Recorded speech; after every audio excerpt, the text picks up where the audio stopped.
Hello dear students, welcome back to Pioneer English Academy. जीवन में आपको अवसर मिलते हैं और उन अवसरों का लाभ जो उठाता है वो आगे निकल जाता है और जो सिर्फ इंतज़ार करता है वो पीछे रह जाता है। तो अभी आपने सुना होगा राजस्थान गवर्नमेंट नई बनी है और वो वैकेंसीज निकालने वाली है। कई सारी वैकेंसीज आ चुकी हैं और भी आएंगी। तो उनकी तैयारी लगभग 70,000 के आसपास पोस्ट आने वाली हैं। तो उनकी तैयारी में अभी से जो जुट जाएंगे वो निश्चित रूप से अपना टारगेट अचीव करेंगे। और जो विद्यार्थी अभी कॉलेज के स्टूडेंट्स हैं जो कंपटीशन देने के लिए अभी एलिजिबल नहीं हैं, उनको भी तैयारी अभी करनी चाहिए क्योंकि it's a cut throat competition time. और ये जो समय है इसमें आपको मेहनत बहुत करनी पड़ेगी, तभी आप आगे बढ़ पाएंगे। दूसरी बात कि किसी को नीचा दिखा करके आगे बढ़ने का प्रयास कभी नहीं करें, खुद का लेवल बढ़ाने का प्रयास करें। तो इसी के साथ आज की वीडियो की हम शुरुआत करते हैं, जिसका टॉपिक जो है वो नाउन हम पढ़ रहे हैं और English grammar A to Z series हमारी चल रही है। तो इसमें A to Z इंग्लिश हम पढ़ेंगे, ग्रामर से रिलेटेड सारी चीज़ें हम पढ़ रहे हैं। तो नाउन से रिलेटेड चीज़ें जो हम पढ़ रहे हैं उनमें जो मोस्ट इंपॉर्टेंट वर्ड्स हैं जिनमें गलती होने की बहुत ज़्यादा संभावना रहती है और जिन वर्ड्स में जो बहुत कंफ्यूजिंग वर्ड्स हैं, कई बार उनका मीनिंग भी अलग होता है और हर भाषा की अपनी विशेषता होती है। वैसे इंग्लिश में है कि वर्ड अपनी कैटेगरी के अकॉर्डिंग मीनिंग देता है। कई बार वो नाउन होता है, कई बार वही वर्ड जो है वो वर्ब होता है, कई बार वही एडजेक्टिव का काम करता है। तो वर्ड जैसे कैटेगरी चेंज करता है वैसे मीनिंग चेंज करता है और कई बार एक ही वर्ड के कई सारे मीनिंग होते हैं। तो ऐसे ही कुछ इंपॉर्टेंट वर्ड्स जो हैं उनकी हम आज चर्चा करेंगे कि उनका मीनिंग जो है वो अलग अलग कंटेक्स्ट में क्या अलग अलग होता है और उनके प्रयोग में आपको क्या सावधानी रखनी चाहिए। तो चलिए शुरुआत करते हैं आज की वीडियो की। आज का हम पहला जो वर्ड है वो लेते हैं।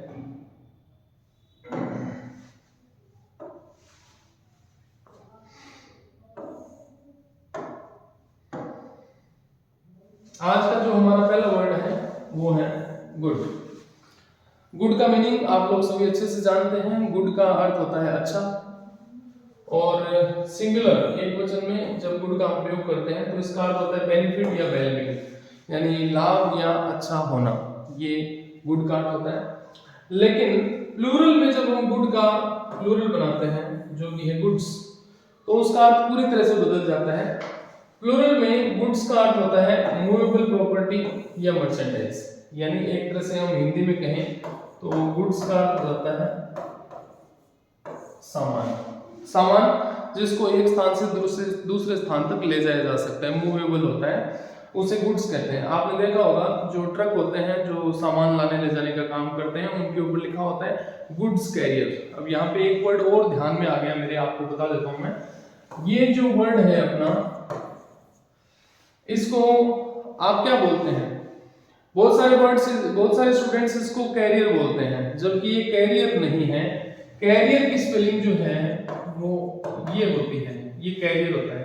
एक इंग्लिश में वर्ड है कैरी, जिसका मतलब होता है ले जाना। इससे एक वर्ड बनता है कैरियर, ले जाने वाला।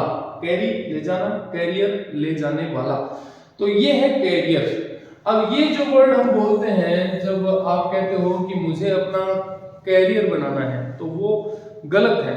ये जो वर्ड है जिसका प्रयोग हम अपने भविष्य के लिए करते हैं, अपने भविष्य को बनाने के लिए करते हैं, वो जो ये वर्ड, इसका जो उच्चारण है वो करियर होता है, न कि कैरियर।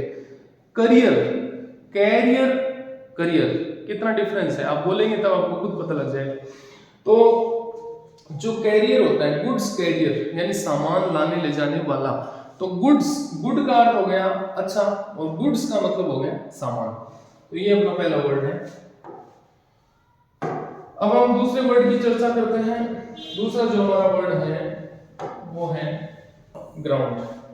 ये भी सुना हुआ जाना पहचाना शब्द है ग्राउंड। ग्राउंड का मतलब जमीन के अर्थ में हम इसका प्रयोग करते हैं मोस्टली।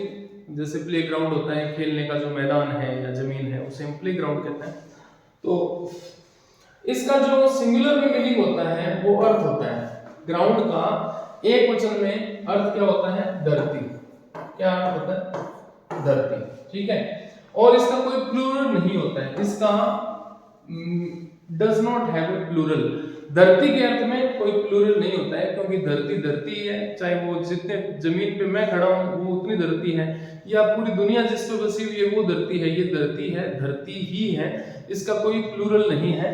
तो ग्राउंड का धरती के अर्थ में कोई प्लूरल नहीं होता है। अब एक अर्थ और है इसका, इट ऑल्सो मीन्स रीजन। अगला अर्थ ज्यादा इंपॉर्टेंट है, ग्राउंड का एक अर्थ रीजन भी होता है, यानी कारण, और साथ ही एक अर्थ और देता है आधार। तो हम कहते हैं कि किस आधार पे अदालत ने उसे दोषी माना। On what ground the court found him guilty. Ground का मतलब आधार भी होता है, ठीक है ना, तो ये ज्यादा इंपॉर्टेंट है। और आधार या कारण जब ये अर्थ देता है तब हम इसका प्लूरल भी बना सकते हैं, जो कि ग्राउंड्स होता है, ठीक है ना।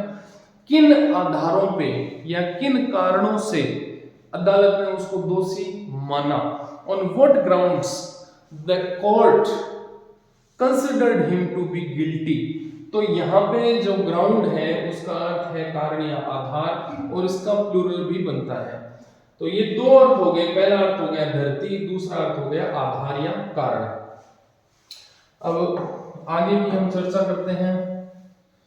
जो ग्राउंड का तीसरा हमारा मीनिंग है वो है enclosed land attached to a house, यानी एक मकान के साथ में जुड़ी हुई जमीन जो होती है, जिसे हम मारवाड़ी में बाखड़ कहते हैं। अपने जो घर के पास की जमीन है, खुली जमीन है, उसे भी क्या कहते हैं, ध्यान देना, ग्राउंड्स कहते हैं। एस लगा हुआ है, एस लगा हुआ है, ग्राउंड नहीं होता है, ग्राउंड्स होता है। घर के पास की खाली जमीन, it is called grounds. Okay, is that clear? तो ये भी एक ग्राउंड्स का अर्थ होता है। ग्राउंड शब्द के अर्थों की हम बात कर रहे हैं। धरती होता है, कारण होता है, और घर के पास की खुली जमीन होता है। अब एक अर्थ और है चौथा, सेडिमेंट्स और ड्रैग्स, यानी टुकड़े, छोटे छोटे टुकड़े। जैसे कि कॉफी के अंदर, आपने कॉफी कई बार पी होगी, उसके अंदर छोटे छोटे कॉफी के टुकड़े तैरते रहते हैं, पूरी कॉफी नहीं मिलती है। वो जो टुकड़े होते हैं उनको सेडिमेंट्स और ड्रैग्स, वो जो छोटे छोटे टुकड़े हैं उनको भी क्या बोलते हैं, ग्राउंड्स ही बोलते हैं। तो देखिए एक वर्ड के कितने मीनिंग हो गए और कितने डिफरेंट टाइप्स ऑफ कनोटेशन से पर्टिकुलर वर्ड इज गिविंग। बहुत सारे अलग अलग मीनिंग दे रहा है एक ही वर्ड। ग्राउंड धरती के लिए भी है, ग्राउंड कारण के लिए भी है, ग्राउंड जमीन के लिए भी है, ग्राउंड जो है वो छोटे छोटे टुकड़ों के लिए भी। चलिए अब हम अगले वर्ड की तरफ बढ़ जाते हैं। जो हमारा अगला वर्ड है वो है इंडेक्स। ये भी आपका सुना हुआ शब्द है। इंडेक्स का मतलब होता है सूची। किताब जब आप कोई पढ़ते हैं तो उसमें सूची दी हुई होती है, वो मोस्टली किताब के अंत में होती है, और उसमें सूची में जो उस किताब के अंदर जो जो मुख्य बातें आई हैं, किसी का नाम आया है या कोई घटना विशेष आई है, उसका उसमें इंडेक्स होता है। यानी एक तरह से सूची होती है, और वो अल्फाबेटिकल ऑर्डर में होती है, क्रम से होती है। ABCDEFGHIJKL ऐसे वो अल्फाबेटिकल ऑर्डर में होती है। तो वो जो सूची होती है ना उसको इंडेक्स कहते हैं, और इसका प्लूरल होता है इंडेक्सेस। ये जो सूची वर्ड है इंडेक्स, इसका प्लूरल होता है इंडेक्सेस। लेकिन एक बात आपको विशेष ध्यान में रखनी है कि जो अलजेब्रा है, जो अलजेब्रा में अलग अलग साइंस होते हैं। जैसे अलजेब्रा के साइन कौन से होते हैं, प्लस है, माइनस है, मल्टीप्लाई है, डिवाइड है, ग्रेटर देन है, लेस देन है, ये साइंस हैं। ये क्या है, ये साइंस हैं जो अलजेब्रा में काम में आते हैं। इनके लिए भी जो वर्ड यूज होता है वो इंडेक्स ही होता है।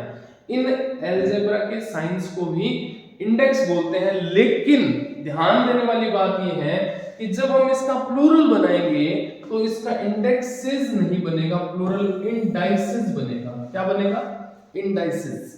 तो ये बात विशेष आपको ध्यान रखनी है। इंडेक्स सूची के अर्थ में आएगा तो उसका प्लूरल बनेगा इंडेक्सेस, और इंडेक्स जब भी आएगा अलजेब्रा के निशानों के लिए तो उसका बहुवचन बनेगा इंडाइसेस। ठीक है, तो आपको ग्रामर में जो कंपटीशन में परीक्षा में पूछे जाते हैं उसमें इसी तरह के सेंटेंस दिए जाते हैं जिसमें आप कंफ्यूज हो जाते हो, तो वहां पे अलजेब्रा का रेफरेंस है और आपने इंडेक्स का प्लूरल इंडेक्सेस कर दिया तो आपका आंसर गलत हो गया, और वहीं पे अगर आपने इंडाइसेस किया तो आपको पूरे में से पूरे नंबर मिलेंगे।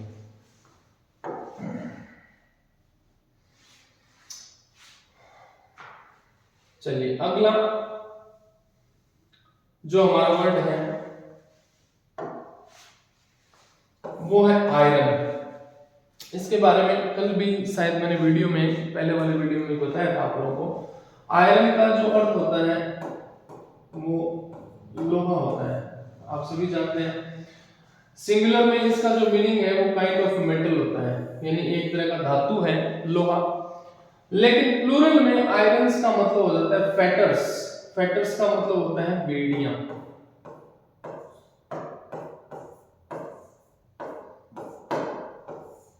हथकड़ी या बेड़ियां। तो प्लूरल करते ही, आयरन का प्लूरल बनाते ही उसका अर्थ हो जाता है हथकड़ी या बेड़ियां। पुलिस चोर को बेड़ियों में पकड़ के ले गई, ठीक है ना। तो यहां पे जो बेड़ियां या हथकड़ियां हैं इनके लिए हम आयरन्स वर्ड का यूज कर सकते हैं। The police caught the thief with irons. ठीक है, आयरन्स के साथ यानी हथकड़ियों के साथ चोर को पकड़ लिया गया, और आयरन्स का मतलब यहाँ पे क्या है, हथकड़ियां, बेड़ियां। ठीक है, तो ये आयरन का हो गया अपने। नेक्स्ट अपना जो वर्ड है, अगला वर्ड लेटर। अभी आज ही मैं कॉलेज में जब क्लास ले रहा था तब मैंने स्टूडेंट्स को ये वर्ड बताया था। इससे जुड़े हुए एक दो शब्द और भी मैं आप लोगों को बताऊंगा। देखिए पहले ही हम बात कर लेते हैं इसकी। एक देखिए, एक ही अपने वर्ड है लेटर। एक वर्ड होता है LATTER और एक होता है LATER। तीन शब्द हैं letter, letter, letter, letter, letter, letter, letter. तीन वर्ड हैं। अब इनका अर्थ अलग अलग है। अब ये जो लेटर है इसका अर्थ हम क्या लेते हैं, इसको हम पत्र, ठीक है, या वर्ण यानी अक्षर। जो हमारे ABCD होती है वो क्या है, वो लेटर ही होता है, ठीक है ना। अब ये जो LATTER है लेटर, ये लेटर जो है ये इसका अर्थ होता है नेक्स्ट, यानी बाद वाला, ठीक है ना। और ये जो लेटर है ये समय के अर्थ में आता है। समय के अर्थ में इसका अर्थ होता है बाद में, ठीक है। तो प्रयोग की दृष्टि से, कॉन्टेक्स्ट की दृष्टि से, यूज की दृष्टि से, जहां यूज हो रहा है उसके साथ इसका क्या अर्थ निकल रहा है वो आपको देखना पड़ेगा। लेटर पत्र भी होता है, वर्ण भी होता है, और लेटर नेक्स्ट के अर्थ में आता है, लेटर समय के अर्थ में आता है जिसका अर्थ होता है बाद में, ठीक है। और जब हम अल्फाबेट के रूप में इसका प्रयोग करते हैं तो सिंगुलर और प्लूरल दोनों इसके बनते हैं। लेटर भी होता है, लेटर्स भी होता है, क्योंकि A एक लेटर है और ABCD क्या है, लेटर्स, ठीक है ना। ABCD क्या है, लेटर्स है। और एक इसका जो बहुत ही खास अर्थ है वो है एपिशल, ठीक है ना। एपिशल का मतलब क्या होता है, एपिशल कहते हैं पत्र का वैभव, यानी लेटर की फॉर्म में कोई लिटरेचर लिखा गया है, पत्र के रूप में अगर कोई साहित्य लिखा गया है तो उसे एपिशल कहते हैं। बहुत अच्छा वर्ड है, याद रखना आप। जब कोई, जैसे मान लीजिए जवाहरलाल नेहरू ने या किसी महात्मा गांधी ने अपने बेटों को पत्र लिखे और उसका लिटरेचर के रूप में वो पब्लिश हो गया, तो वो जो लेटर्स का कलेक्शन है या लेटर के फॉर्म में अगर कोई साहित्य लिखा गया है तो उसको एपिशल कहते हैं, ठीक है ना। पत्र की तरह अगर लिखा गया है कोई साहित्य तो उसे क्या कहते हैं, एपिशल कहते हैं।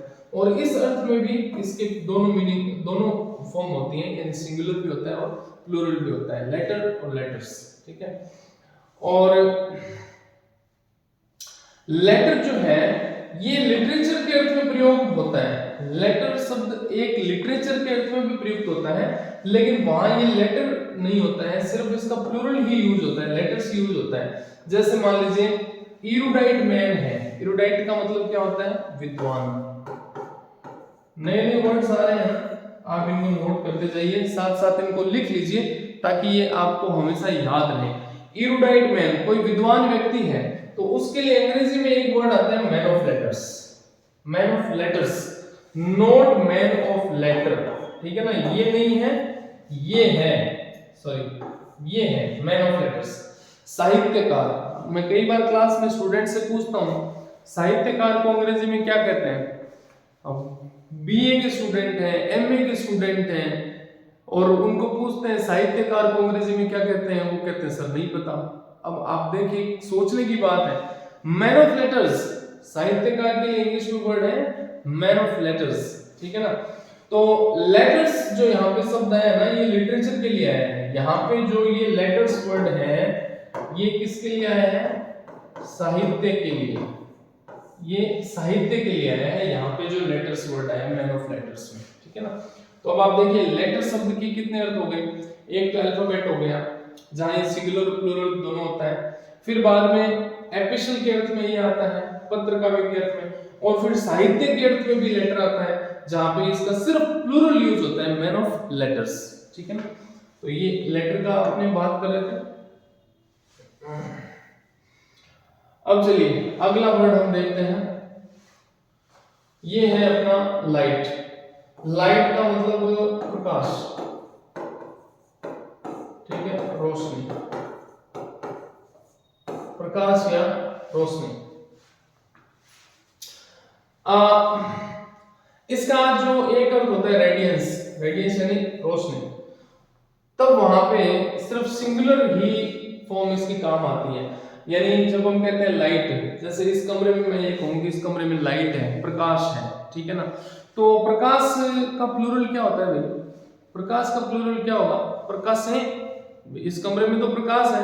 अब मान लीजिए कमरे में प्रकाश है, या सूर्य जब उदय होता है तो पूरी धरती पे प्रकाश होता है, तो कितना ही ज्यादा प्रकाश हो उसको कहेंगे तो प्रकाश है।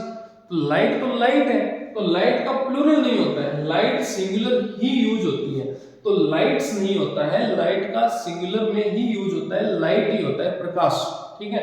लेकिन अगर हम इसका प्लूरल बनाएंगे तो इसका अर्थ क्या हो जाएगा? लैंप हो जाएगा। जैसे मान लीजिए मैं अगर ऐसे लिखता हूं लाइट्स, तो लाइट्स का मतलब हो गया, जैसे मैं ये कहूं कि इस कमरे में दो लाइट्स हैं, there are two lights in this room, तो वहां लाइट्स का मतलब हो गया लैंप या बल्ब कह दीजिए, ट्यूबलाइट कह दीजिए, जो भी रोशनी देने वाले जो उपकरण है वो लाइट्स हो गए, ठीक है ना। तो लाइट प्लूरल नहीं है, लाइट सिंगुलर है। प्रकाश के अर्थ में ये सिंगुलर ही होता है, लेकिन जब इसका अर्थ लैंप होता है ना, तब इसका प्लूरल भी बनता है और लाइट का लाइट्स हो जाता है, ठीक है। चलिए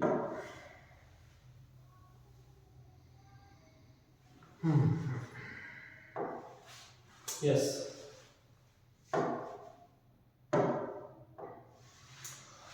अगला जो हमारा वर्ड है वो है मैनर। अब मैनर का अर्थ जो है वो तरीका, यानी कोई काम करने का मैनर क्या है, यानी किसी काम का तरीका क्या है, ठीक है ना। तो मेथड के अर्थ में, मेथड यानी तरीके के अर्थ में जब भी प्रयुक्त होता है तो सिंगुलर और प्लूरल दोनों इसकी फॉर्म हो जाती हैं। मैनर भी होता है और मैनर्स भी होता है, ठीक है ना। किसी काम के तरीके या किसी काम का तरीका, तो मैनर और तरीके तो मैनर्स। लेकिन जब इसका अर्थ होता है करेक्ट बिहेवियर यानी सद्व्यवहार, क्या? सद्व्यवहार, जब इसका अर्थ ये होता है अच्छा व्यवहार, तब वहां पे प्लूरल ही यूज होता है, मैनर्स ही यूज होता है, मैनर यूज नहीं होगा, ठीक है ना। तो उसमें उस आदमी में मैनर नहीं है, अगर अपन ऐसे कहते हैं कि भाई उस आदमी, कई बार अपन कैसे कहते हैं ना कि उसमें मैनर्स ही नहीं है, उसमें बिल्कुल मैनर्स नहीं है, मतलब उसके अंदर बिहेवियर का तरीका नहीं है उसको कि कैसे व्यवहार करना चाहिए। वहां पे हम अगर ये कहेंगे कि उसके पास मैनर ही नहीं है तो ये गलत हो जाएगा। अगर हम व्यवहार की बात कर रहे हैं तो हम क्या बोलेंगे, मैनर्स, ठीक है ना, मैनर नहीं बोलेंगे। तो ये मैनर और मैनर्स में अंतर क्या है कि मैनर का अर्थ होता है तरीका, जहां इसका प्लूरल होता है मैनर्स तो तरीके, लेकिन मैनर्स जो वर्ड है वो व्यवहार के लिए भी आता है, अच्छे व्यवहार के लिए, ठीक है ना, सद्व्यवहार के लिए। तो ये मैनर के दो अर्थ हो गए।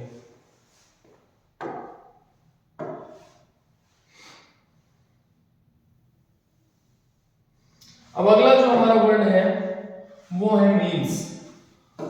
देखिए एक एक वर्ड बहुत अच्छा है और इनका यूज आपको आना चाहिए, क्योंकि अंग्रेजी भाषा वैसे तो अथाह सागर है, it's like an unfathomable ocean, अथाह सागर की तरह है, लेकिन इसमें मोती भी बहुत सारे भरे हुए हैं, है ना। तो साथ ही बहुत सारी चीजें आपको ढूंढ ढूंढ करके लानी पड़ेगी, काम की चीजें हैं। कोशिश तो यही करता हूं मैं कि आप लोगों के काम की चीजें ढूंढ करके ला सकूं और वो आप लोगों को पढ़ा सकूं। तो ये जो वर्ड है मीन्स, इसका मीन्स क्या है, चलिए देखते हैं। पहली बात, मीन्स का सिंगुलर मीन नहीं होता है। मीन जो शब्द है ये एक अलग शब्द है जिसका मतलब होता है लो लेवल, यानी निम्न स्तर का। मीन जो शब्द है ना वो एवरेज के अर्थ में आता है, यानी कोई चीज अगर बहुत बढ़िया नहीं है तो वो मीन है। जैसे कई बार आपने सुना होगा मीन मेंटलिटी, एक वर्ड है मीन मेंटलिटी, किसी की मानसिकता घटिया है तो हम कहते हैं he is a man of mean mentality, उसकी मानसिकता निम्न स्तर की है। तो पहली बात, मीन्स का सिंगुलर मीन नहीं होता है, इसमें एस आप सोचोगे कि एस हटा देंगे तो ये एक वचन हो जाएगा, ऐसा नहीं है। मीन का प्लूरल मीन्स नहीं होता है, मीन्स अपने आप में ही एक शब्द है, ठीक है। और मीन्स का जो प्रयोग है वो सिंगुलर और प्लूरल दोनों अर्थ में होता है, और प्लूरल के अर्थ में इसका जो अर्थ है सिंगुलर और प्लूरल के अर्थ में वहां इसका अर्थ होता है मेथड, ठीक है ना। मीन्स का क्या होता है मीनिंग, मेथड यानी तरीका, किसी काम का मीन्स यानी उस काम का तरीका, याद रखना आप इसको। पहली बात, मीन्स का अर्थ क्या है, तरीका, ये आप ध्यान रखना। इसके बाद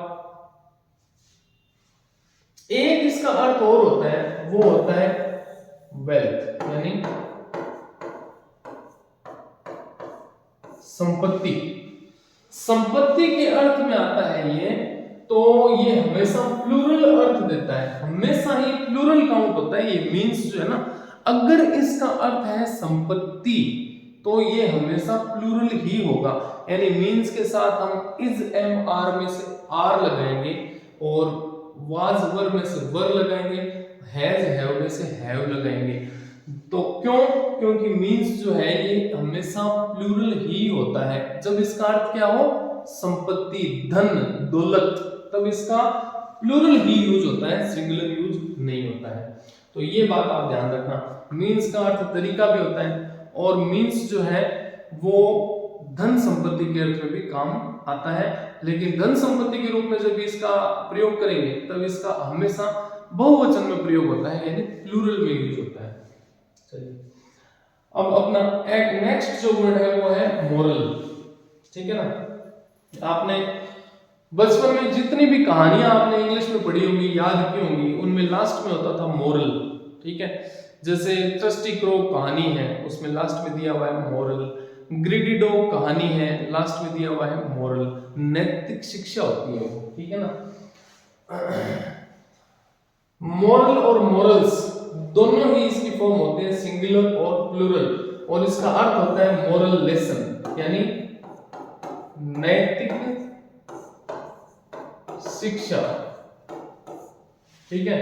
नैतिक शिक्षा के अर्थ में ये सॉरी, ये नैतिक शिक्षा है, ठीक है ना। तो नैतिक शिक्षा के अर्थ में एक वचन में भी ये प्रयोग होता है और बहुवचन में भी ये प्रयोग होता है।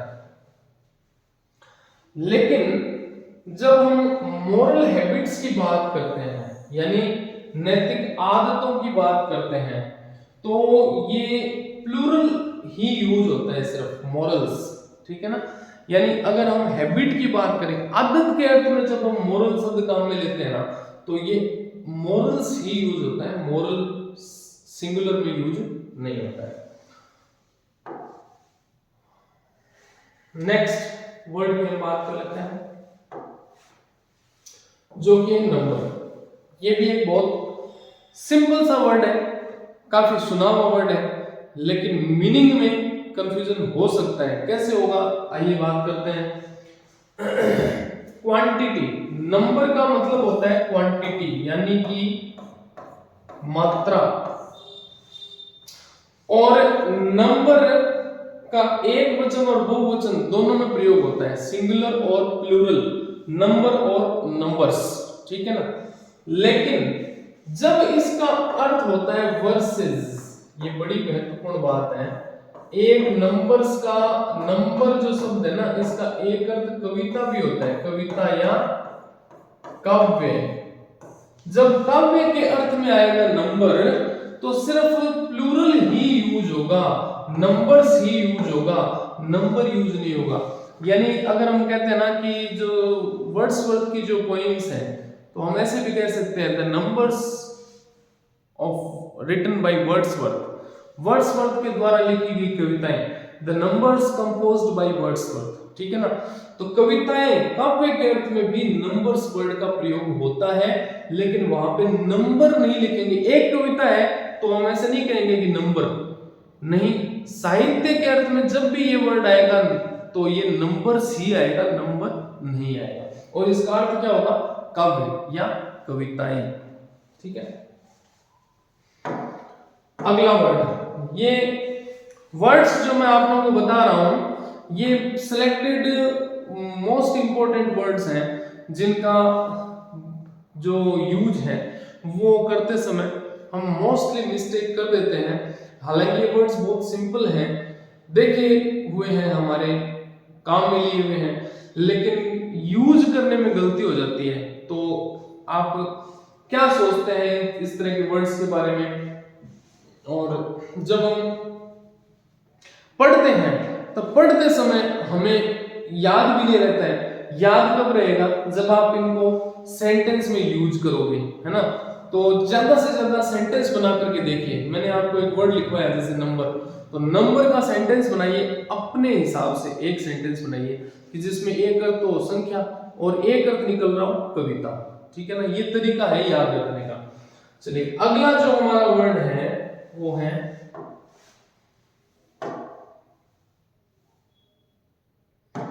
अगला हमारा वर्ड है पेन। पेन का मतलब आप सब जानते हैं, पेन यानी दर्द होता है, ठीक है, और पीड़ा होता है, दर्द या फिर पीड़ा, ठीक है ना। दर्द या पीड़ा के अर्थ में जब पेन आता है तो सिंगुलर और plural both forms are applicable, दोनों ही काम में आती हैं। दर्द के अर्थ में पेन और पेन्स, मेरे शरीर में पेन हो रहा है, ठीक है ना, और I have pains in my body, बहुत ज्यादा दर्द हो रहा है तो पेन्स भी यूज करते हैं, ठीक है ना। दर्द हो रहा है, पेन यूज करते हैं। बहुत ज्यादा दर्द हो रहा है, जगह जगह शरीर में दर्द हो रहा है, पेन्स भी यूज करते हैं, ठीक है ना। लेकिन दूसरा इसका एक अर्थ होता है इफर्ट। क्या अर्थ होता है? इफर्ट यानी प्रयत्न, विशेष कोशिश या प्रयास। जब कोशिश या प्रयत्न या प्रयास के अर्थ में आता है इफर्ट, सॉरी पेन, तब ये सिर्फ प्लूरल में ही यूज होता है, पेन्स, ठीक है ना। अब एक एग्जांपल से आप इसको समझ लीजिए। The Indian team took pains to win the match. भारतीय टीम ने मैच जीतने के लिए कठिन प्रयास, कठोर परिश्रम किया, बहुत परिश्रम किया, बहुत प्रयास किया। तो यहाँ पे ये जो एक मुहावरे की तरह हम यूज कर रहे हैं इसको, टुक पेन्स, ठीक है ना। टुक पेन नहीं होगा, ये याद रखना। एग्जाम्पल सेंटेंस इस तरह के पूछे जाते हैं परीक्षाओं में, Indian team took pain to win the match. अब आप इसको सोचोगे कि हाँ ये तो मुहावरा है, पेन नहीं होगा भाई, पेन्स होगा, ठीक है ना। चलिए एक और इसका अर्थ होता है चाइल्ड बर्थ के समय, यानी बच्चे के जन्म के समय जो पेन होता है वहां पे भी जो प्लूरल फॉर्म है वही काम में ली जाती है, लेबर पेन जिसे कहते हैं। अब एक अगला वर्ड हम देखते हैं, पीपल, ठीक है ना। पीपल का मतलब होता है लोग, ठीक है। पीपल के नेशन के अर्थ में ये प्रयुक्त होता है, पीपल और पीपल्स। पीपल्स का मतलब होता है अलग अलग देशों के नागरिक या अलग अलग देशों के लोग, ठीक है ना। लेकिन जब लोग के अर्थ में ये आता है तब सिर्फ पीपल ही यूज होता है, ठीक है ना। यानी अगर हम कहते हैं ना कि वहां पे बहुत सारे लोग खड़े हैं तो a lot of people are standing out there, ठीक है ना। वहां बहुत सारे लोग खड़े हैं तो वहां पीपल्स नहीं होगा, चाहे कितने भी लोग हों पीपल ही होगा। लेकिन पीपल का पीपल्स करते ही उसका अर्थ क्या हो जाता है, पीपल्स करते ही अर्थ हो जाता है अलग अलग देशों के लोग, ठीक है ना। पीपल्स का अर्थ होता है, और पीपल यानी लोग, ठीक है। चलिए अगले वर्ड की बात करते हैं जो है हमारा फिजिक्स। अब फिजिक्स जो है इसका सिंगुलर फॉर्म भी होता है फिजिक, ठीक है ना। अब एक वर्ड है जो कंफ्यूज करता है, ये होता है PHYSIQUE, फिजिक। जो बॉडी होती है ना अपनी शरीर, इसको फिजिक बोलते हैं, ठीक है ना, कद काठी फिजिक। ये और ये अलग अलग शब्द हैं। ये जो फिजिक है ये फिजिक्स का सिंगुलर है, ठीक है ना। और इसका अर्थ होता है आर्ट ऑफ हीलिंग, यानी इलाज करने की कला। हीलिंग का मतलब होता है इलाज करना, किसी की बीमारी को ठीक करना। तो आर्ट ऑफ हीलिंग, इलाज की जो कला है उसे फिजिक कहते हैं। कितनी इंपॉर्टेंट बात है, बहुत बढ़िया वर्ड है ये, ध्यान से देखना इसको आप। लेकिन फिजिक्स जो है वो क्या होता है, ब्रांच ऑफ साइंस होता है, ठीक है ना। भौतिकी जिसे हम हिंदी में कहते हैं भौतिकी, तो जो फिजिक्स है वो ब्रांच ऑफ साइंस है, और फिजिक्स जो है वो आर्ट ऑफ हीलिंग है, ठीक है। ये आप ध्यान रखना।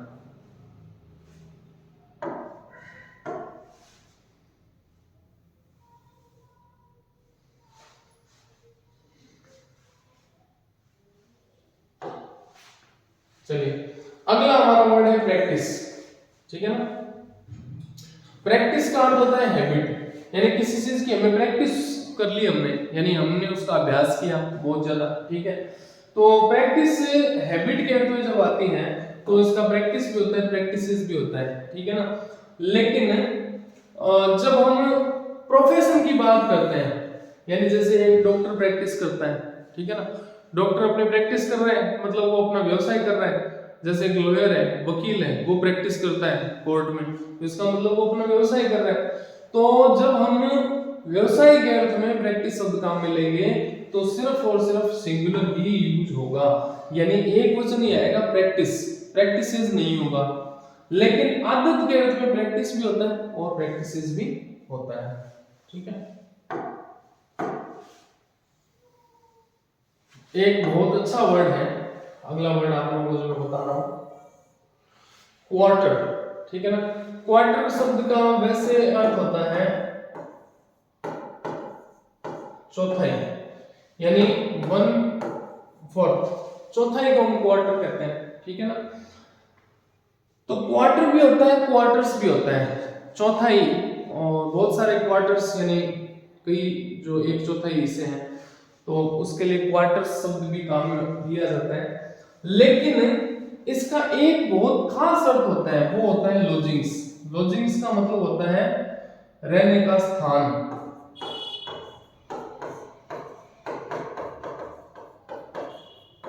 रहने का स्थान, निवास स्थल। तो रहने के स्थान के अर्थ में जब क्वार्टर आता है तो ये हमेशा एक क्वार्टर्स ही आता है, क्वार्टर नहीं आएगा, ये याद रखना है आपको। अब एक वर्ड होता है, देखिए मैं आपको बताता हूं,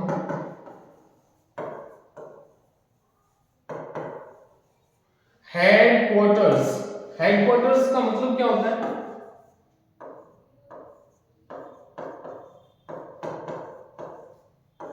मुख्यालय। अब मैं जॉब लगा था, मैंने एप्लीकेशन लिखी, तो उसमें प्रिंसिपल थे उस समय, उन्होंने कहा कि आपने हेडक्वार्टर लिखी है क्या लीव? मैंने कहा सर हेडक्वार्टर लीव नहीं लिखी, मैंने हेडक्वार्टर्स लीव लिखी है। फिर मैंने बताया कि सर मैं इंग्लिश का प्रोफेसर हूँ, मुझे पता है हेडक्वार्टर शब्द गलत है, हेडक्वार्टर्स ही होता है, हेडक्वार्टर्स, ठीक है ना, क्योंकि मुख्यालय, मुख्यालय को अंग्रेजी में हेडक्वार्टर्स ही कहते हैं, हेडक्वार्टर कोई वर्ड नहीं है, हेडक्वार्टर्स, ठीक है ना, क्योंकि जो क्वार्टर शब्द है ये निवास स्थल के अर्थ में आता है, तो क्वार्टर्स ही आता है, कभी क्वार्टर नहीं आता, ये याद रखना आप, ठीक है ना। अच्छा एक वर्ड है ये, याद रखिएगा।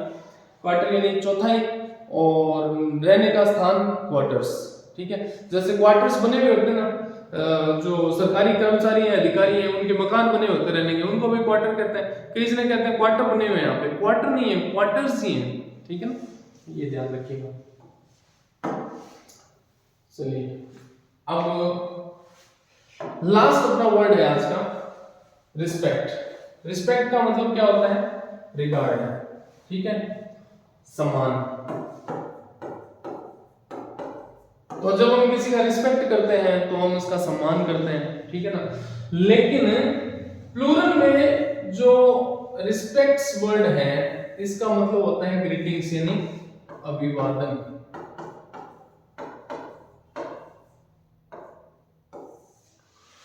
जब हम लेटर लिखते हैं, जैसे आजकल तो मेल वगैरह का चलन हो गया, लेटर लिखते नहीं है, लेकिन परीक्षा में आज भी पूछा जाता है कि लेटर लिखिए आप अपने पेरेंट्स को, तो या अपने दोस्त को लेटर लिखिए, तो उसमें हम लिखते हैं कि माता पिता को मेरा अभिवादन कहना, तो उसमें हम ऐसे लिखते हैं, पे माई रिस्पेक्ट्स टू द एल्डर्स, बड़े लोगों को मेरा अभिवादन। रिस्पेक्ट्स, रिस्पेक्ट नहीं होता है, क्या होता है? रिस्पेक्ट्स। रिस्पेक्ट जो शब्द है ना वो एक सम्मान के अर्थ में प्रयुक्त होता है, रिस्पेक्ट सम्मान, लेकिन रिस्पेक्ट्स जो है ना वो अभिवादन है एक, पे माई रिस्पेक्ट्स, यानी हम कहते हैं कि मेरा अभिवादन कहना उनको, ठीक है ना, पे माई रिस्पेक्ट्स। तो अभिवादन के अर्थ में जब भी आता है तो ये रिस्पेक्ट्स ही आएगा, रिस्पेक्ट नहीं आएगा, ठीक है। तो ये कुछ एक वर्ड्स थे जो आज मैंने आप लोगों को पढ़ाए, और भी बहुत सारी चीजें हैं नाउन में अभी बाकी हैं।